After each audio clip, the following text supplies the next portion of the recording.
मित्रांनो, तुम्ही काल मुंबईमध्ये एका महिलेने जो गिरीश महाजनसोबत जो प्रकार केला तो तुम्ही काल पाहिला असेल आणि त्याच महिलेच्या विरोधामध्ये ह्या भाजपवाल्यांनी आज पोलीस तक्रार दाखल केली आणि चेहरा कुणाचा घेतलाय, जो काय वकील आहे गुणरत्न सदावर्ते, ह्याची मुलगी जैन सदावर्ते, ह्या मुलीने ह्या महिलेच्या विरोधामध्ये तक्रार दाखल केली. काय तक्रार दाखल केली तर ह्या महिलेने गिरीश महाजन ह्यांना शिवीगाळ केली, पाण्याची बॉटल फेकून मारले आणि दुसरी गोष्ट म्हणजे ह्याने ट्रॅफिक पोलिसांच्या कामामध्ये अडथळा आणला आणि ह्या महिलेने सार्वजनिक ठिकाणी शांततेचा भंग केला म्हणून ह्या महिलेच्या विरोधामध्ये तक्रार दाखल केली, हे कारण सांगून.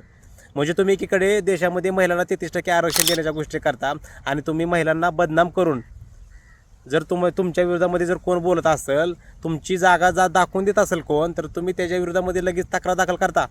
त्या महिलेची चुकी काय होती? तिने फक्त भाजपच्या मंत्र्याला त्याची जागा दाखवून दिली होती. जर ह्या भाजपमुळे, या खासदारामुळं, आमदारामुळं, या नेत्यांमुळं जर सामान्य लोकांना जर त्रास होत असेल तर ह्यांना जागा दाखवून म्हणजे दिलीच पाहिजे ना. ह्या महिलेचं काय चुकलं? गिरीश महाजनमुळं ट्रॅफिक जाम झालं होतं मोठ्या प्रमाणामध्ये, म्हणून ती महिला भडकली होती. मग जे केलं त्या महिलाने ते योग्यच केलं ना.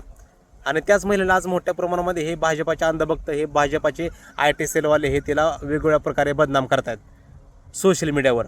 तिला गोव्यातली धंदेवाली, गोव्यातली बारवाली, अशा प्रकारे तिची बदनामी चालू आहे. मग तुम्ही सांगा, ह्या महिलेने जो काल प्रकार केला गिरीश महाजन सोबत, तो बरोबर होता का चुकीचा होता, हे तुम्ही सांगा.